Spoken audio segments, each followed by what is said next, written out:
श्री राधा कृष्ण पादान् सगा ललिता श्री विशाखान्वितांश्च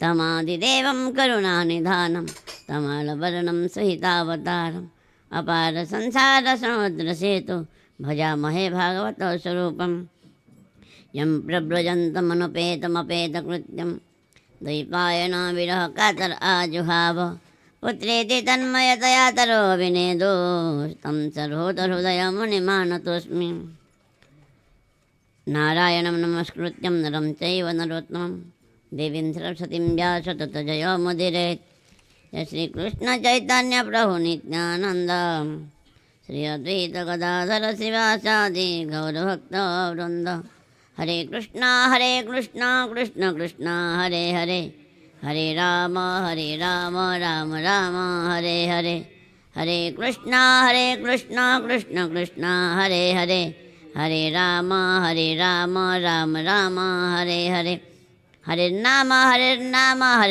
एव केवलम् कलो नस्तैव गतिरन्यथा।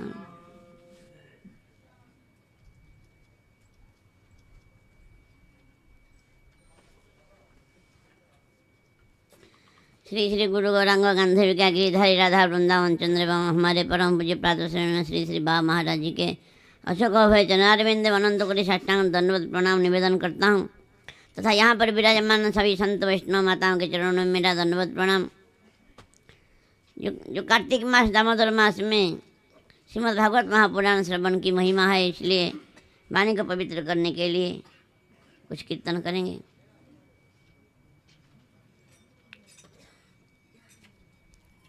तृतीय स्कंद की कथा हम श्रवण कर रहे थे।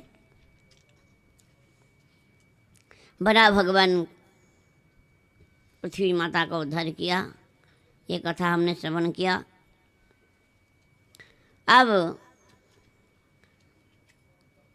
कर्दम जी का कथा। ब्रह्मा जी के छाया से कर्दम जी प्रकट हुए। ब्रह्मा जी ने आदेश किया तुम सृष्टि विस्तार करो। तो कर्दम जी ने तपस्या किया 10,000 वर्ष तक।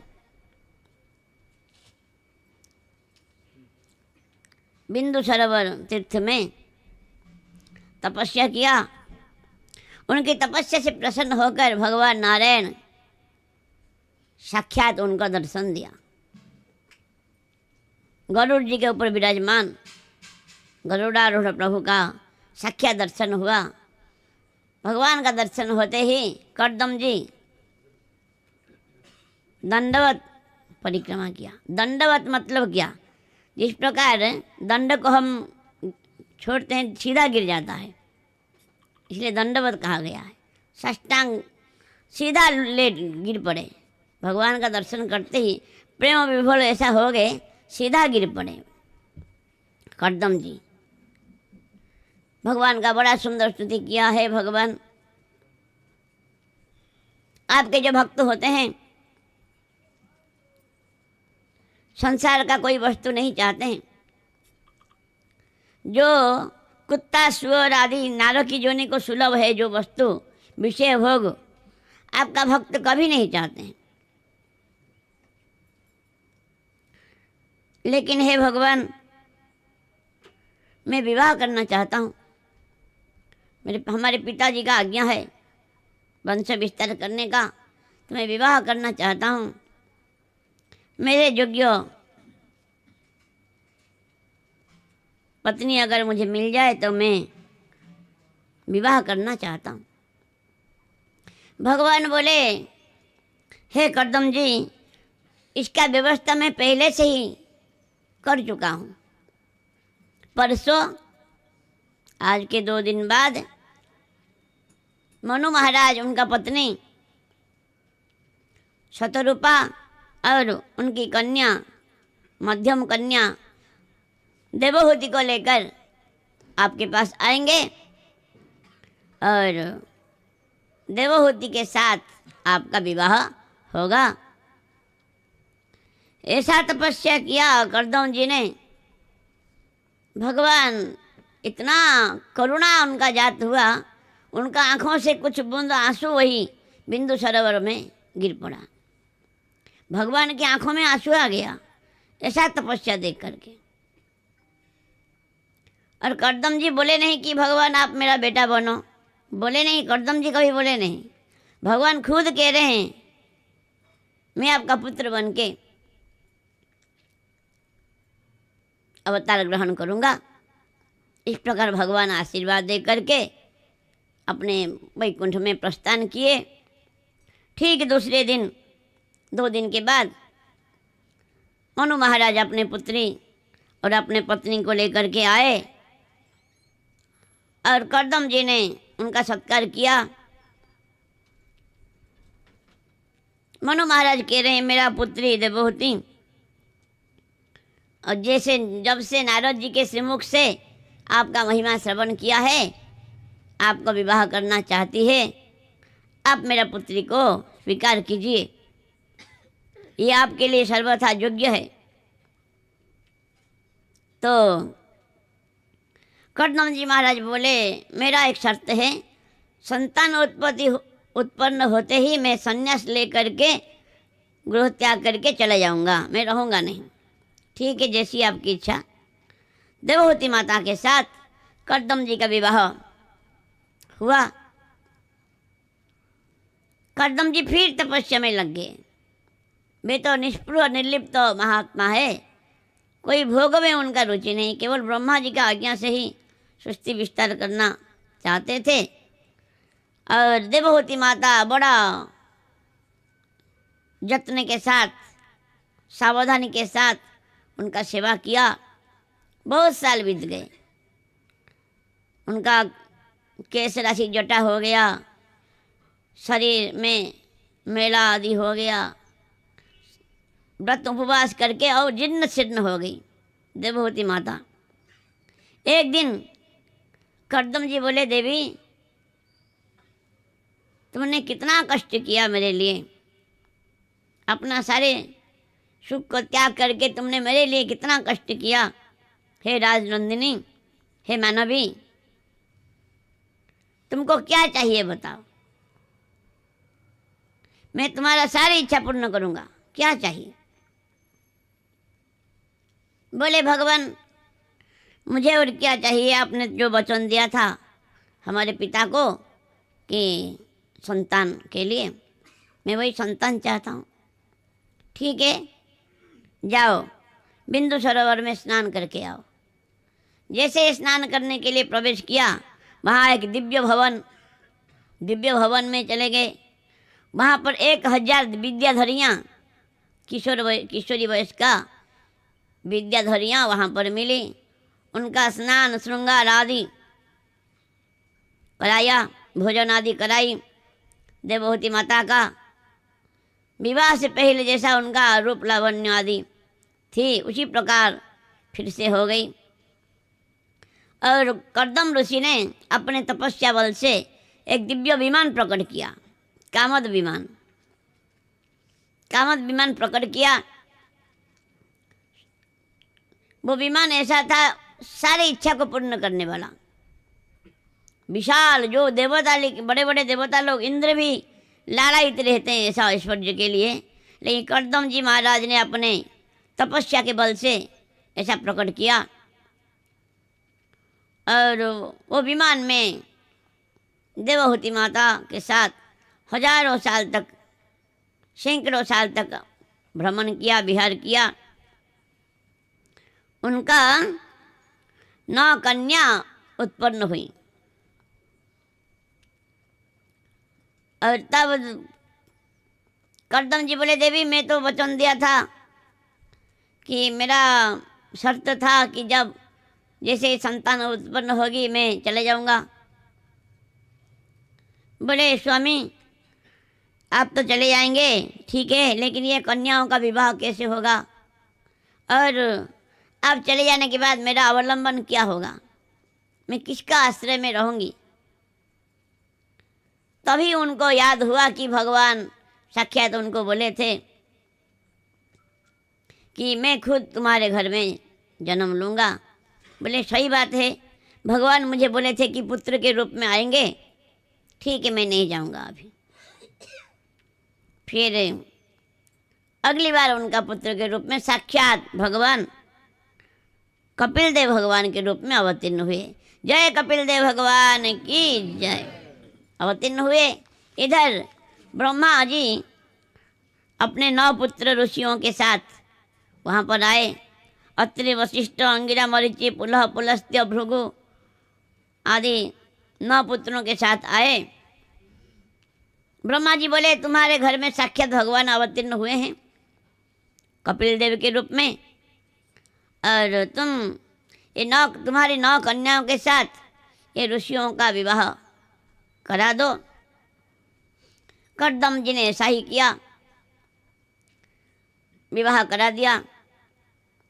अनुसया के साथ अत्रि का, अरुंधति के साथ वशिष्ठ का, आदि आदि 9 कन्याओं के साथ 9 ऋषियों का विवाह करा दिया।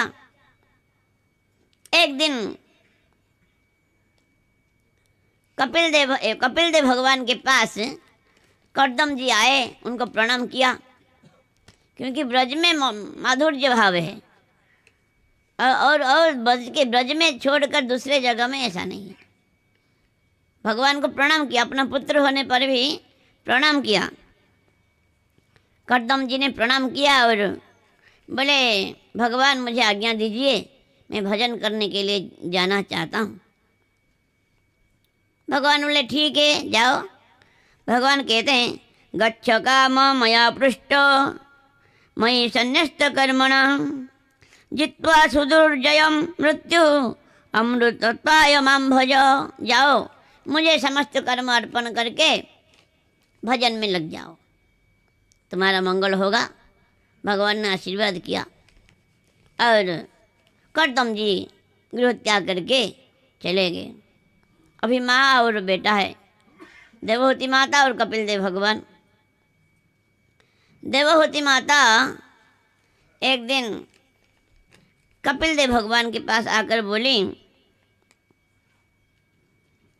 देवहूति माता कहती है निर्विन्ना नितरम भूमन असदिंद्रिय तर्पणात् येन संभाव्यमानेन प्रपन्नंध तमः प्रभो। हे भगवान, अपने पुत्र को कहती है देवहूति माता, हे प्रभु मैं आपका शरणागत हूँ और ये विषय भोगों में मैं आसक्ति करके कितना विषय भोग करने पर भी मेरा मन तृप्त नहीं होता है। मैं ऊब चुका हूँ इसमें, मैं इससे ऊब चुका हूँ। इसका मुक्ति का कोई उपाय बताइए, आसक्ति का नष्ट कैसे होगा, ऐसे निवृत्ति कैसे होगा, आप रास्ता बताइए भगवान, मैं आपका शरणागत हूँ। कहते हैं भगवान ये शब्द में बड़ा खुशी होते हैं। कोई कहता है मैं आपका शरणागत हूँ तो भगवान प्रसन्न हो जाते हैं। तो भगवान बोले ठीक बात है माता, लेकिन आसक्ति तो बंधन का कारण है, सही बात है, लेकिन वो आसक्ति जब विषय में होता है तब बंधन का कारण हो जाता है। जो संत महापुरुषों में होता है वही मुक्ति का कारण हो जाता है।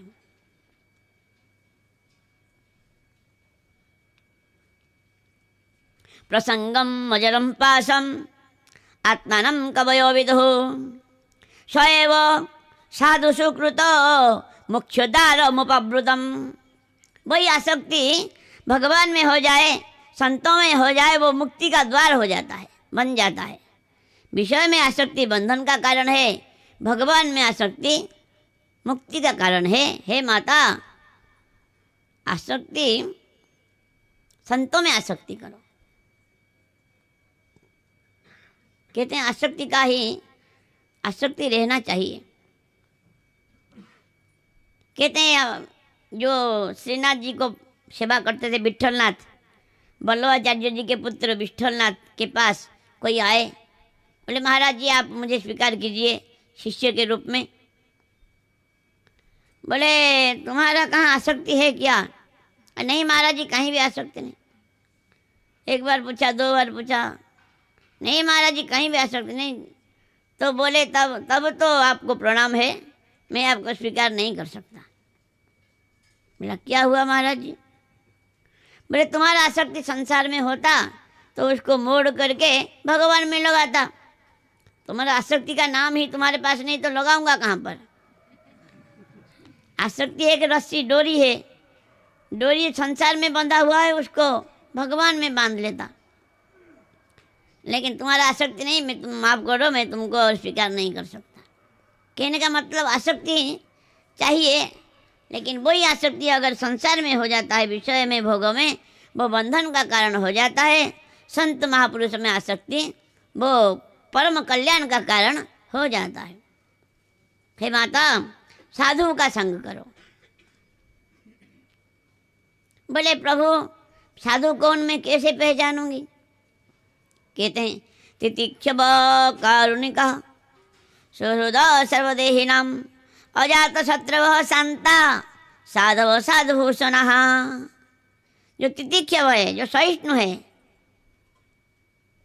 जो करुणावान है, जो सबको अपना मानते हैं, कोई पराया नहीं उनका, जो अजात शत्रु है, जिनका कोई दुश्मन नहीं है, जो शांत है, ऐसा गुण जिसमें है, जिनमें है, वही साधु है। तितिक्षव पहला गुण है, तितिक्षव सहन करने का गुण है। कहते हैं कि तितिक्षा जो है उसका आचार्य भगवान साक्षात, भगवान से ज़्यादा तितिक्षावान कोई नहीं हो सकता। भगवान नारायण अपनी सज्जा पर पौधे हुए हैं, लक्ष्मी माता चरण सेवा कर रही है, देवता लोग, पार्षद लोग स्तुति कर रहे हैं। उस समय भृगु जी महाराज आए और छाती में लात मार दिया।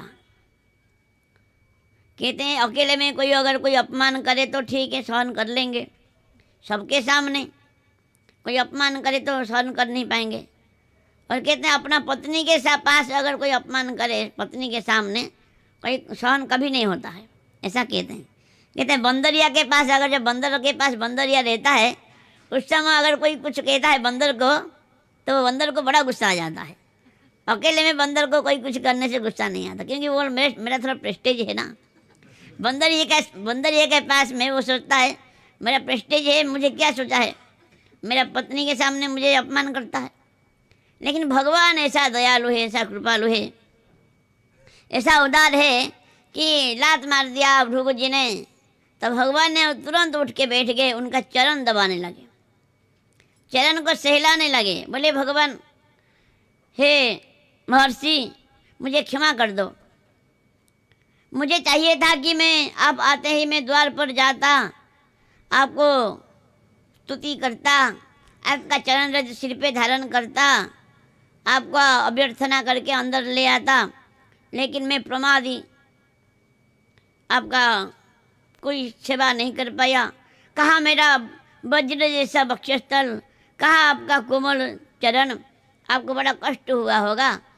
और थोड़ा चरण सहलाने लगे, माफ़ी मांगने लगे। कहते हैं लक्ष्मी माता को बड़ा गुस्सा आया। भृगु जी जाने के बाद लक्ष्मी माता बोली आपने कुछ क्यों नहीं बोला भृगु जी को, क्या तुम्हारा क्या हुआ? ना मेरा सखियाँ सहेलियाँ और जो पार्वती और ब्रह्माणी सब मुझे बोलेंगे तुम्हारा पति कितना डरपोक है, और लात मार के चला गया, कुछ बोले नहीं। बोले मैं तो क्षमा, मैं तो उनको कुछ बोलूँगा नहीं। बोले मैं नहीं तो मैं चला जाऊँगी, तुम जाना है तो जाओ, लेकिन मैं भृगु जी को कुछ नहीं बोलूँगा। मुझे तो अच्छा लगा, उनको छाती में लात मारा, मुझे तो बड़ा आनंद ही हुआ। अभी भी भगवान के वक्षस्थल पर भृगु जी का चरण चिन्ह है। ऐसा सहिष्णु भगवान है। संत भी ऐसा भगवान की तरह सहिष्णु होते हैं। कैसा सहिष्णु होते हैं? वो बुद्धि विचार से परे हैं, उनका दीनता, उनका सहिष्णुता। कहते हैं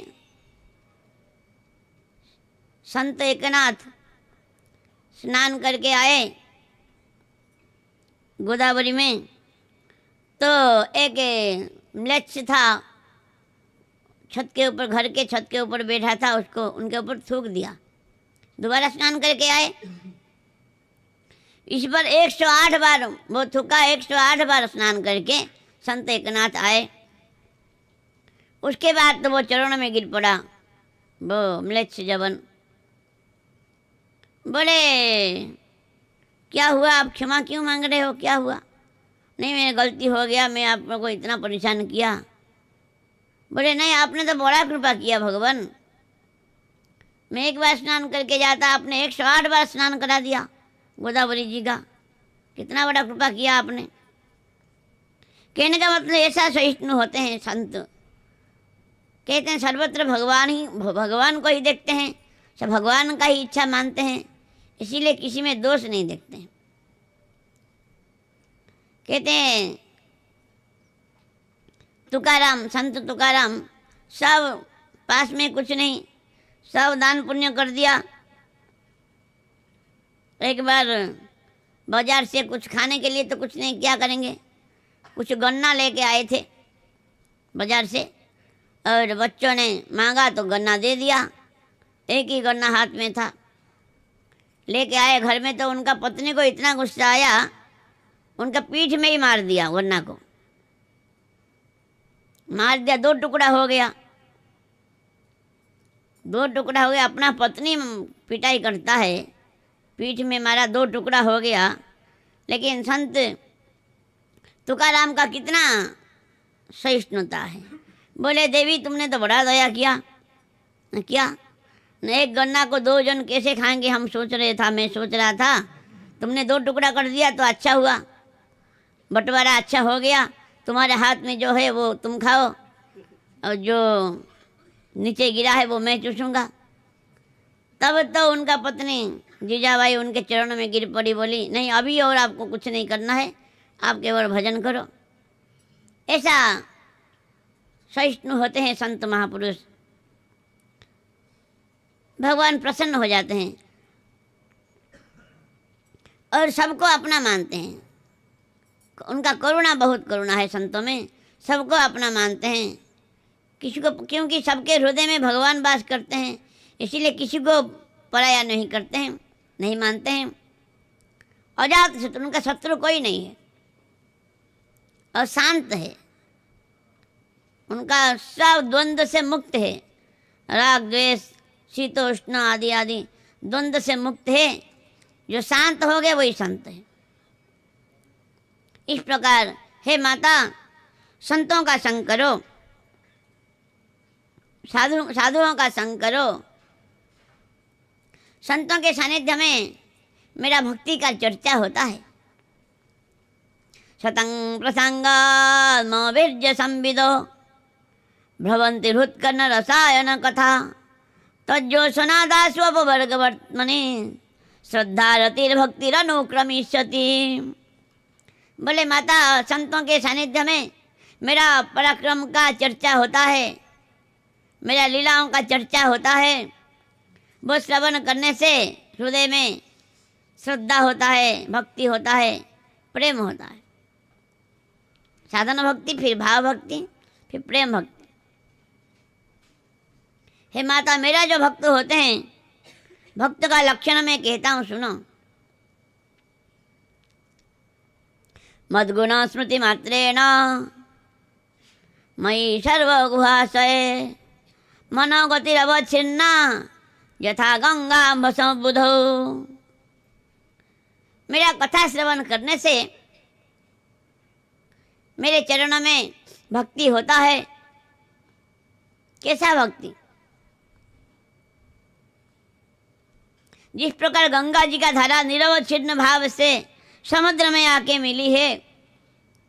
कोई रास्ते में कोई बड़े बड़े पर्वत आ जाए, क्यों ना आ जाए, सबको लांग करके, सबको काट करके समुद्र में आके मिलती है गंगा जी का धारा। उस प्रकार भक्ति कभी बाधित नहीं होता है, कोई बाधित नहीं होता है कोई। मैं कहते हैं कि अहेतुकी होना चाहिए और अव्यवहिता होना चाहिए। अहेतुकी अव्यवहिता जा भक्ति पुरुषोत्तम। अहेतुकी भक्ति होना चाहिए, अव्यवहिता होना चाहिए। अहेतुकी क्या? अहेतुकी भक्ति, सहेतुकी भक्ति, दो प्रकार का। भक्ति तो हम करते हैं लेकिन हमारा सहेतुकी हो जाता है। भगवान हमारा हम तो तुम्हारा भक्ति करते हैं, हमारा ये हो जाए वो हो जाए आदि आदि, हमारे मन में बहुत इच्छाएं हैं, कामनाएं हैं, वासनाएं हैं, वो सहेतुकी भक्ति है, वो शुद्ध भक्ति नहीं है। और सहेतुकी भक्ति बाधित हो जाता है, वो टिक नहीं पाता है। हमने 12 साल तक भोले बाबा को जल चढ़ाया, हमारा कोई कुछ हुआ नहीं, छोड़ो, क्योंकि वो उसमें कारण था, हुआ नहीं, इच्छा का पूर्ति हुआ नहीं, छोड़ दिया। लेकिन जो अहेतुकी भक्ति होता है वो कभी व्यवहित होता नहीं, कभी बाधित होता नहीं। कुछ नहीं चाहिए, कुछ नहीं चाहिए, केवल आप प्रसन्न रहो प्रभु, और कुछ नहीं चाहिए। कहते मेरा जो भक्त होते हैं वो कुछ नहीं चाहते हैं।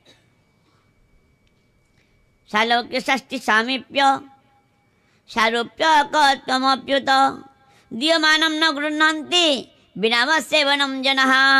हे माता, मेरा जो भक्त होते हैं ये सांसारिक सुख तो छोड़ो, 5 प्रकार मोक्ष देने पर भी वो लेते नहीं।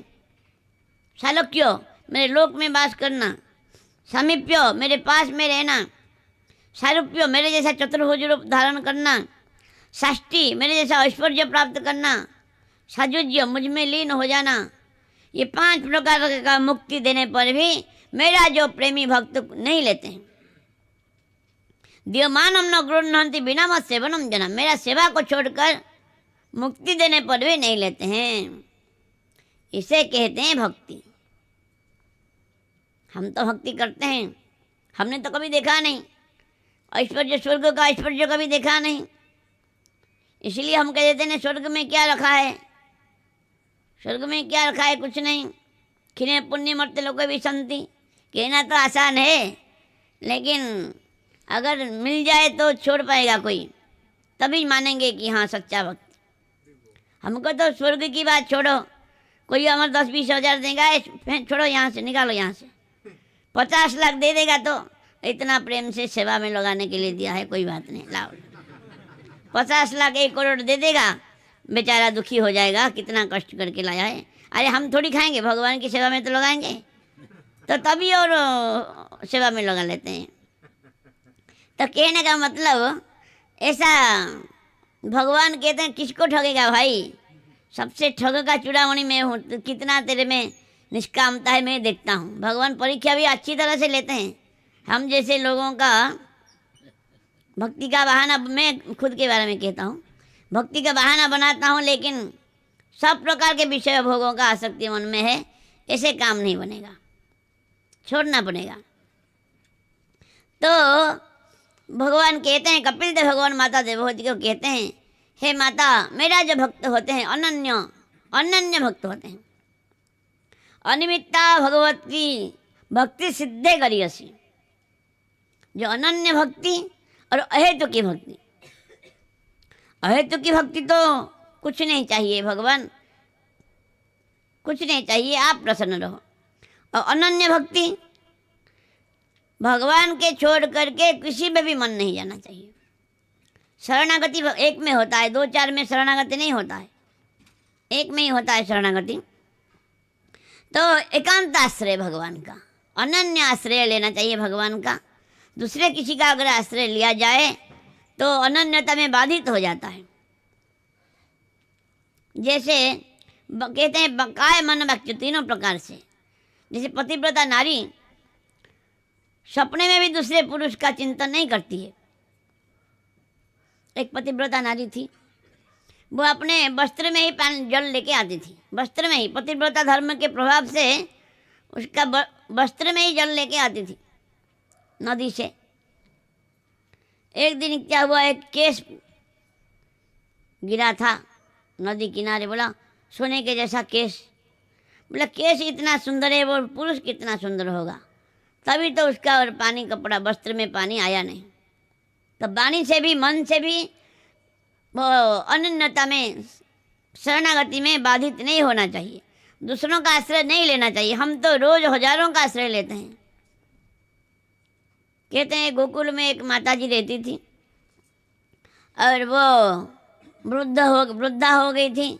विट्ठलनाथ जो वल्लभाचार्य के पुत्र विट्ठलनाथ जी के शिष्या थी, वृद्ध हो गई थी तो बाल गोपाल की सेवा करती थी। गोपाल उनका सारे काम करते थे, पानी लाना, अमुनिया कर देना आदि आदि काम करते थे। एक दिन उनका पूर्वाश्रम से कोई आया, बोले तुम्हारे सिवा मेरा कौन है, तुम तो हमको पूछते नहीं। वो बूढ़ी मैया ऐसा बोल दिया। तभी से ठाकुर आना बंद हो गया, ठाकुर जाए नहीं। बुढ़िया बोली अरे गोपाल थोड़ा जल ले आ, और कोई गोपाल मूर्ति बन के बैठा है। तो विट्ठलनाथ जी के पास गई, गुरु जी के पास। बोले गुरुदेव क्या हो गया, मेरा गोपाल नाराज हो गया क्या? बोले तुमने दूसरे किसी का आश्रय लिया क्या, बताओ। बोला हाँ, गांव से कोई आए थे, परिवार से, मैंने बोल दिया ऐसा। बोले माफ़ी मांगो तभी मानेंगे ठाकुर जी। तो माफ़ी मांगा कान पकड़ के, फिर ठाकुर जी मान गए। कहने का मतलब वाणी से भी अगर हम किसी का आश्रय लेंगे, शरणागति में बाधा हो जाता है। भगवान कहते हैं मेरा तो मेरा। जैसे मीराबाई ने बोले मेरा तो गिरधर गोपाल दूसरो ना कोई, जाके सिर मोर मुकुट मेरे पति सोई। एकांत आश्रय लेना चाहिए, अनन्य आश्रय। ऐसा जो भक्ति है वो भक्ति भगवान को वशीभूत कर देता है। ऐसा भक्ति वशीकुर्वन्ति मां भक्त्या शस्त्रीय सत्पतिम यथा। भगवान बोले मेरा जो भक्ति करते हैं मुझे वशीभूत कर देते हैं। अहम भक्त पराधीना, ऐसा नहीं चलेगा। वो ऐसा गुण होना चाहिए, निर्गुण भक्ति होना चाहिए, निर्गुण भक्ति होना चाहिए और अनन्य भक्ति होना चाहिए और निष्काम भक्ति होना चाहिए। तभी भगवान प्रसन्न हो जाते हैं। भक्ति का महिमा तो सर्वोपरि है। भक्ति का महिमा थोड़ा श्रवण करेंगे हम। भक्ति का ऐसा महिमा है, और भगवान तो मुक्ति आदि आसानी से दे देते हैं। कोई भजन करे थोड़ा सा भी, मुक्ति तो दे देते हैं भजन करने से, लेकिन भक्ति नहीं देते हैं किसी को। कहते ज्ञान तो सुलभा मुक्ति भुक्ति यज्ञादि पुण्यतः स्वयं साधन शास्त्र हरिभक्ति सुदुर्लभा। कहते हैं ज्ञान साधना से मुक्ति हो जाता है, यज्ञादि पुण्य करने से स्वर्ग का भोग मिल जाता है, लेकिन करोड़ों करोड़ों साधन करने पर भी हरिभक्ति दुर्लभ है, अति दुर्लभ है। क्यों दुर्लभ है भाई? बोलते हैं भक्ति जिसके हृदय में आ जाए भगवान उसका अधीन हो जाते हैं। कोई पिंजरे में बंद होना थोड़ी चाहता है, बंद होना, बंदी बनना थोड़ी चाहता है, स्वाधीन चाहते हैं सब। भगवान कहते हैं अगर भक्ति हो जाए तो भगवान को वशीभूत कर लेगा, अधीन कर लेगा। इसलिए भगवान आसानी से नहीं देते हैं किसी को। सुखदेव गोस्वामी परीक्षित महाराज जी को बोले थे, बोले राजन पति गुरुरलम भवतम जदोनम दैवम प्रिय कुलपति कुछ किंकर वह। कहते हैं हे राजन, तुम्हारा भगवान तुम्हारे लिए क्या नहीं किया। तुम्हारे लिए सारथी बने, दूत बने, किंकर बन गए, किंकर, किंकर भी बन गए। किंकर मतलब एक तो सेवक, एक तो किंकर। कहते हैं सेवक सेवा करके चला गया, किंकर बोले हर समय पास में ही रहता है, पीछे पीछे रहता है। किंग करो मैं क्या करूं क्या करूं, हर समय तरसता रहता है सेवा पाने के लिए, उसको किंकर कहा गया है। इसलिए हमारा मंजरी उपासना में किंकरी कहा जाता है। हर समय सेवा के लिए तरसते रहती है। कहते हैं अस्ते बमंग भगवान भजतम मुकुंदम मुक्तिम ददाति करिचि स्वर्ण भक्ति जोगो। भगवान अपना जो भजन करने वालों को मुक्ति दे देते हैं, लेकिन भक्ति नहीं देते हैं, आसानी से नहीं देते हैं। देते हैं इतना आसानी से नहीं देते हैं। ऐसा भक्ति का दिव्य महिमा है। इसलिए भक्ति का बहुत महिमा है। भक्ति के द्वारा ही भगवान जिस प्रकार सुलभ होते हैं, दूसरे साधन से इतना सुलभ नहीं होते हैं। इसलिए कहते मुक्तानापि सिद्धाना नारायण परायण सुदुर्लभ प्रशांतात्मा कोटि सपि महामुनि। करोड़ों करोड़ों मुक्त में, करोड़ों करोड़ों सिद्ध में भगवान का जो निष्काम भक्त अत्यंत दुर्लभ है। इसलिए निष्काम भक्ति होना चाहिए। भक्ति तो हम करते हैं, माला जप करना, पूजा सेवा करना, परिक्रमा करना आदि आदि, लेकिन हमारा वो अनन्य हो नहीं पाता है और निष्काम भक्ति हो नहीं पाता है, जिसके कारण हमारा लक्ष्य तक हम पहुंच नहीं पाते हैं। माया भी छोड़ता नहीं इतना आसानी से, माया भी पीछे पड़ा हुआ है, देवता लोग भी पीछे पड़े हैं और इतना आसान नहीं। इसलिए भगवान कहते हैं न साधयति माम योगो न सांख्य धर्म उद्धव न स्वाध्याय तपस्त्यागो यथा भक्ति ममोर्जिता। है उद्धव, योग के द्वारा, तपस्या के द्वारा, सांख्य के द्वारा, स्वाध्याय के द्वारा, त्याग के द्वारा मुझे कोई वशीभूत नहीं कर सकता। मैं भक्ति के द्वारा ही मैं वशीभूत होता हूँ। इसलिए भक्ति का बहुत भारी महिमा है। कहते हैं रुद्धा सिद्धि ब्रज विजयिता सत्य धर्मा समाधि ब्रह्मानंदो गुरुरपि चमत्कार यत्येव दावत् जावत् प्रेमणा मधुर वशीकार सिद्धोपदीना गंधोप्यंतः कर्णशिरनि पांथताम न प्रयाति। रुद्धा बड़े बड़े सिद्धियां, समाधि, सत्यादि धर्म, ब्रह्मानंद आदि तब तक किसी को मोहित करता होगा, चमचमाता होगा, आश्चर्यान्वित करता होगा, जब तक मधुरिपु भगवान कृष्ण को वशीभूत करने वाला शुद्ध भक्ति जिनके हृदय में आविर्भूत नहीं हुआ, तब तक ये सब बड़ा बड़ा लगता है। ब्रह्मानंद और समाधि सिद्धियां तब तक जीव को आश्चर्यान्वित करेगा जब तक भगवान का वशीभूत करने वाला शुद्ध भक्ति हृदय में नहीं आता है, तब तक। इसीलिए भक्ति का महिमा सर्वोपरि है। भगवान कपिल देव भगवान माता देवहूति को इस प्रकार भक्ति का महिमा वर्णन करके सुनाया और कहते हैं हे माता, जो लोग केवल विग्रह में मेरा पूजा करते हैं लेकिन सबके हृदय में अंतर्यामी के रूप में मैं वास करता हूँ,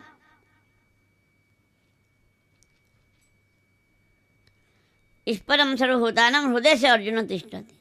सबके हृदय में मैं अंतर्यामी के रूप में वास करता हूँ, ये नहीं जान करके जीवों के प्रति जो द्वेष करते हैं, उनको जो शत्रुता आचरण करते हैं, दुश्मनी करते हैं, ये लोगों का जितने सारे पूजा मानो राख में घी डालने जैसा है, कोई मूल्य नहीं उसका। भगवान खुद कह रहे हैं सबके हृदय में मैं वास करता हूँ, सबका हृदय मेरा मंदिर है, चलता फिरता मंदिर है मेरा। सब शरीर जितना चींटी से लेकर के हाथी तक जितना जीव है सब मेरा चलता फिरता मंदिर है। मंदिर में मेरा मूर्ति का ही पूजा करते हैं जो लोग,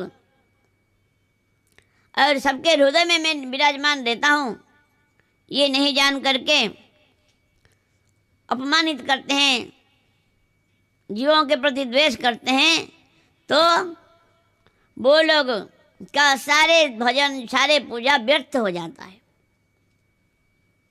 अथमाम सर्वभूतानां भूतात्मानं कृतालयम् अर्हे दानमानभ्यां मैत्री अभिन्न चक्षुषा। इसीलिए सबके हृदय में मैं आलय घर करके रहता हूँ, इसीलिए सबके प्रति सम्मान मान सम्मान करके सबके प्रति मित्रता आचरण करना चाहिए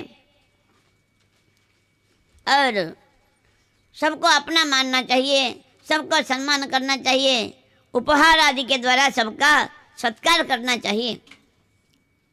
भगवान बोले हैं, कहते मनस्येतानि भूतानि प्राणमेत बहुमानयन ईश्वर जीवो कलया प्रविष्ट भगवान इति।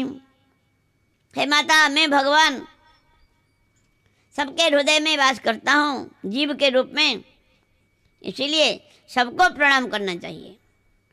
प्रणव दंडवत भूमो अष्ट चांडाल गोखर, सबके हृदय में भगवान रहते हैं, इसलिए घोड़ा गधा चंडाल कुत्ता सबको दंडवत करना चाहिए, मन से प्रणाम करना चाहिए सबको, किसी का अनादर नहीं करना चाहिए। भगवान इस प्रकार कहते हैं। 3 प्रकार भक्त बताया गया, उत्तम मध्यम कनिष्ठ बताया गया। कनिष्ठ भक्त के बारे में क्या है बोलते हैं, अर्चयामेव हरये अर्चयामेव हरये पूजाम जो प्रकृते हते न तद्भक्तेषु चान्येषु सभक्त प्राकृत स्मृत। कनिष्ठ भक्त जो है वो भगवान का ही विग्रह में ही पूजा करते हैं और संतों में वैष्णव में और किसी में उसका श्रद्धा नहीं उनका, वो कनिष्ठ अधिकारी है। मध्यम भक्त कौन है? मध्यम अधिकारी कहते हैं ईश्वरे तद अधीनेषु बारिशेषु द्विषश्चु च प्रेम मैत्री कृपापेक्षा जह करोति समध्यम। ईश्वर को प्रेम करते हैं, संतों के प्रति मैत्री भाव रखते हैं और जो अज्ञान व्यक्ति है उनको दया करते हैं, कृपा करते हैं और द्वेष करने वालों को उपेक्षा करते हैं, ये मध्यम है। और उत्तम अधिकारी कहते हैं सर्वभूतेषु च पश्येत्, कहते हैं सबके हृदय में जो मुझे देखते हैं और मुझ में सबको देखते हैं,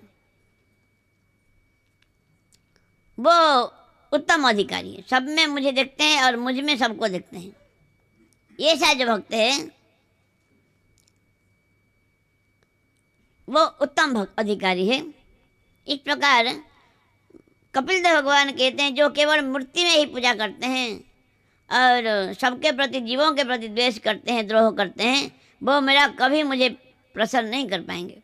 चाहे कितना षोडशोपचार पंचोपचार कितने प्रकार की पूजा क्यों ना करें, मैं कभी प्रसन्न होता नहीं।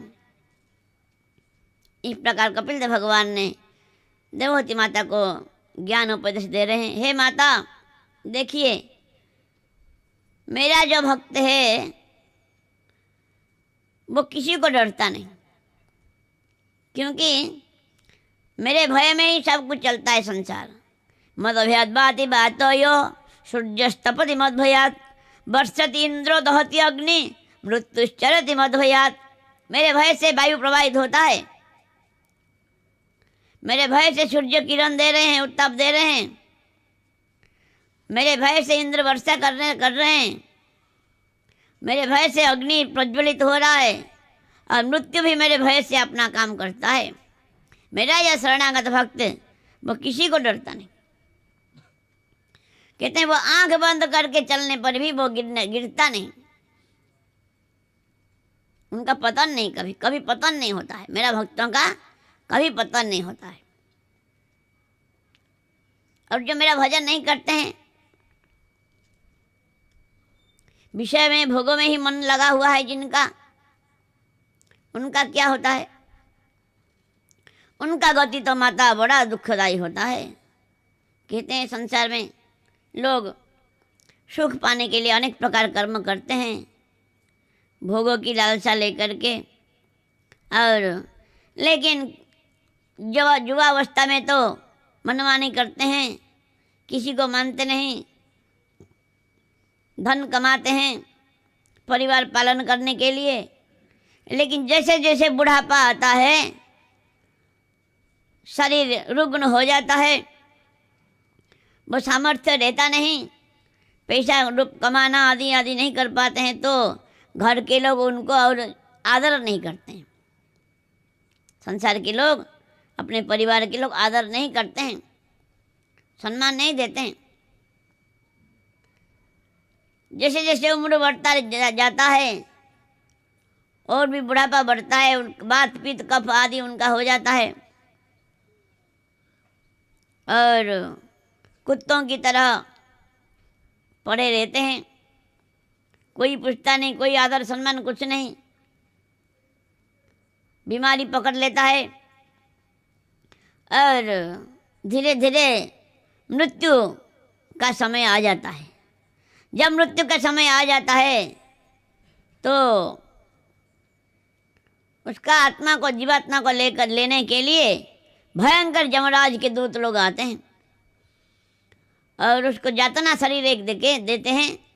जो यातना शरीर, कितना मारो मरेगा नहीं, कितना पिटाई करो, कितना जलाओ तपाओ, मरेगा नहीं, कष्ट पाएगा।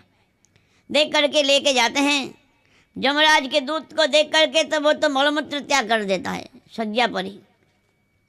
उसको लेकर जाते हैं, नरक में लेके जाते हैं। यहाँ तो पाप बहुत किया था, किसी को माना नहीं, मनमानी किया, अपना शरीर के घमंड करके बहुत पाप किया। वहाँ पर ले करके उनको नरक में डाल दिया जाता है। 99,000 योजन है, 99,000 योजन दूर है नरक। इतना दूर रास्ता, लंबी रास्ता को तपता हुआ, आग जैसा तपता हुआ बालूका में उसका गले में रस्सी बांध करके खींचते हुए लेके जाते हैं। कहीं पर तो बड़े बड़े कुत्ता गीद आदि उसको नोच नोच के खा जाते हैं, कोड़े बरसाते हैं रास्ते भर। यमराज के दूत लोग पूरा रास्ता में कोड़े बरसाते हैं उसके ऊपर। बार बार मूर्छित हो जाता है, बार बार चेतना आता है, एक बूंद पानी पीने को नहीं मिलता है। बड़ा कष्ट से वो नरक में जाता है। नरक में फिर उसको कहीं पर आग में जलाया जाता है, कहीं पर तेल में, गरम तेल में डाल दिया जाता है, कहीं पर सांप बिच्छू आदि उसको दंसते हैं। भयंकर से भयंकर कष्ट। कहीं पर मलमूत्र के कुएं में डाल दिया जाता है, कहीं पर उसका अपना ही मांस काट करके उसको खाने को दिया जाता है। इस प्रकार अंतामिश्र, अंधतामिश्र, गौरव, रौरव, कुंभिपाक आदि भयंकर से भयंकर नरक में वो कष्ट पाता है। फिर थोड़ा सा भी पाप जब रह जाता है, कुत्ता, बंदर, सुअर आदि योनि में जन्म मिलता है। पूर्ण शुद्ध जब हो जाता है, बड़ा कष्ट से उसको मनुष्य शरीर मिलता है। मनुष्य शरीर मिलना इतना आसान नहीं, बड़ा कष्ट से मिलता है। भगवान की कृपा से मनुष्य शरीर मिलता है। जब मनुष्य शरीर मिलता है जीव को, जीव पिता के शुक्र के माध्यम से माता के शरीर में प्रवेश करता है और धीरे धीरे उसका अस्थि मज्जा आदि पुष्ट होता है। 7 महीने में जीव को ज्ञान होता है, ज्ञान होता है।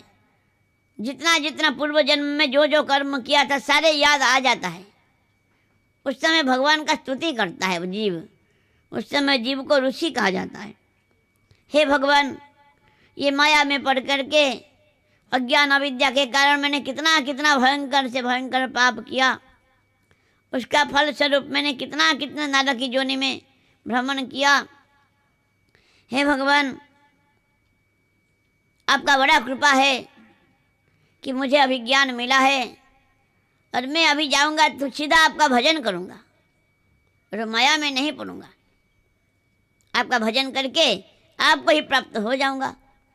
इस प्रकार स्तुति करता है। मलमूत्र के अंदर जठराग्नि हर समय तपाता रहता है। जो जठराग्नि मांस को भी हजम कर लेता है, पचा लेता है। उसी में एक मलमूत्र का कीड़ा की तरह जठर पेट में रहता है। झिल्ली में आवृत होकर के कीड़े मकोड़े काटते हैं अंदर, पेट के अंदर। माँ अभी कभी तीखा आदि खाता है तो खाती है, जलन होता है, उसको हिला नहीं पाता है, धनुष की तरह रहता है सिर नीचे करके। गर्मी, इतना गर्मी वहाँ पर कोई काम नहीं देता है, मलमूत्र के अंदर रहना पड़ता है। कहते हैं अभी कितना एसी चला लो, लेकिन भजन नहीं करने से फिर माँ की पेट में जाना पड़ेगा, वहीं गर्मी में ही रहना पड़ेगा। अभी कितना इतने बड़ी स्प्रे लगा लो, वही मलमूत्र के अंदर रहना पड़ेगा अगर भजन नहीं करेंगे तो। इस प्रकार बड़ा कष्ट पाता है। फिर जब 9 महीना 10 महीना होता है तो फिर माँ की पेट से, गर्भ से निकलता है, रक्त और मूत्र से लपटा हुआ कीड़ा की तरह निकलता है और रोता रहता है, बहुत रोता है। वो हिल डुल नहीं पाएगा, बचपन में हिल डुल नहीं पाएगा, करवट बदल नहीं पाएगा, कीड़ा मकोड़ा मच्छर आदि उसको काटते हैं, बड़ा कष्ट पाता है। इस प्रकार बड़ा होकर भी, बड़ा होने के बाद फिर अगर पाप करता है फिर उसी प्रकार नरक जोनि, इधर उधर जोनि में भटकता रहता है। ये जीव का दशा माता जी, जीव इस प्रकार बहुत कष्ट पाता है, लेकिन फिर भी उसका ज्ञान नहीं होता है। कहते हैं कोई गए कि संत के पास, बोले महाराज जी कृपा कीजिए, एक बेटा हो जाए, संतान नहीं हमारा कुछ। बोले भाई मेरा बेटा होता तो मैं तुमको दे देता। संत बोले मेरा तो बेटा नहीं, मैं कहाँ से दूंगा। इस प्रकार बोल रहे थे, जाते जाते देखा एक सुअरी जा रही थी, उसके पीछे 10 बच्चे। बोला देखो ये सुअरी जो है कोई संत के पास गया नहीं बेटा मांगने के लिए, कोई संत के पास बेटा मांगने के लिए थोड़ी गया था, उसके बिना अनायासी 10 बच्चा हो गया। इस प्रकार हमारा कितना जोनी में कितना बच्चा हुआ है, कितना पति मिला है, कितना पत्नी, कितना घर, कितना दुकान, ये क्या कोई बड़ी बात है। कहते हैं द्वारिकाधीश भगवान एक बार भोजन कर रहे थे, एक चींटी वहाँ से आया, तो द्वारिकाधीश भगवान हंस दिए थोड़ा। रुक्मिणी माता ने पूछा तो आप क्यों हंस रही हो प्रभु, आप तो कभी हंसते नहीं थे, गांभीर्य रहते हैं। बोले ये जो चींटी देख रहे हो ना, ये 17 बार इंद्र रह चुका है, 17 बार इंद्र रह चुका है, अभी चींटी बन के गुड़ खाने के लिए जा रहा है। इंद्र 17 बार रह गया लेकिन भजन नहीं किया, तभी अभी चींटी बनना पड़ा अभी। इस प्रकार जीव जैसा जैसा जोनि में प्राप्त करता है, उसको जितना वो नारक की जोनि में भी वो खुशी ही मानता है, खुद को आनंद लेता है, आनंद ही मानता है। कहते हैं कि एक बार इंद्र किसी शाप के कारण या किसी कारण पता नहीं सुअर बन गए, तो बोले कि ब्रह्मा जी आए लेने के लिए, बुलाने के लिए, चलो तुम कौन हो जानते हो ना, कौन, इंद्र हो तुम चलो स्वर्ग में, चलो स्वर्ग का राजा तुम। बोले अच्छा स्वर्ग में क्या क्या है ना, नंदन कानन है, नंदन वन है, कल्प वृक्ष है, अप्सराएं हैं, और क्या है ना, इतना तो है, और क्या है। बोला ये जो गंदी नाली मिलेगा ना, क्या करेगा, लोटपोट होने को कितना आनंद आता है यहाँ, वहाँ तुम्हारा स्वर्ग में क्या आनंद, मुझे नहीं चाहिए तुम्हारा स्वर्ग। बोला वो फिर आपने शंख का, अब कमंडलों का जल छिड़काव किया, उसका ज्ञान हुआ, शर्मिंदा होके इंद्र स्वर्ग में गए। कहने का मतलब नारद की जोनी में जन्म लेने पर भी जो तुच्छ भोग को वो बड़ा आनंद मानता है जीव। इसलिए है माता, इस प्रकार जीव का दुर्दशा है। मेरा भक्ति का जो आश्रय लेते हैं, मेरा वो अनायासी भवसागर को पार हो करके और मुझे प्राप्त हो जाते हैं। मुझे प्राप्त होने के बाद और कोई दुख नहीं होता है। और मेरे प्यारे भक्तों के सानिध्य में मेरा लीला कथा श्रवण करने से मुझ में प्रेम होता है और सर्वत्र मेरा दर्शन होता है, मेरा दर्शन मिलता है उसको, और मैं उनके साथ बात भी करता हूँ और उनका शरीर में, हृदय में मेरे प्रति प्रेम लबालब भर जाता है। अश्रुकंप आदि विकार उसमें दिखाई देता है। आदि आदि भक्ति के बारे में, भक्ति का महिमा के बारे में बहुत वर्णन किया और धूम्र मार्ग अर्ची मार्ग के बारे में भी वर्णन किया। ध्यान की विधि में भी, विधि के बारे में भगवान का चरण से लेकर मोर मुकुट तक चिंतन के बारे में ध्यान की विधि भी बताया। चरणों से तलवे में जो ध्वज वज्र अंकुश पताका आदि चिन्ह का चिंतन करो माता। फिर मेरा चरण का चिंतन करो, फिर घुटनों का चिंतन करो, फिर जंघाओं का चिंतन, कटी प्रदेश में मेरा मेखला है उसका चिंतन करो, मेरा वक्षस्थल में श्रीवत्स रेखा है और भृगुलता का चिंतन करो, गले में मेरा बनमाला है। बनमाला 5 प्रकार के फूल में होता है, कहते हैं तुलसी कुंद मंदार पारिजात सुरूर है। तुलसी कुंद मंदार पारिजात और पद्म कमल, ये 5 प्रकार का फूल, 5 प्रकार का जो भक्त है, शांत दास्य वात्सल्य सक्ष मधुर, ये 5 प्रकार का भक्त ही 5 प्रकार का फूल का माला भगवान धारण करते हैं।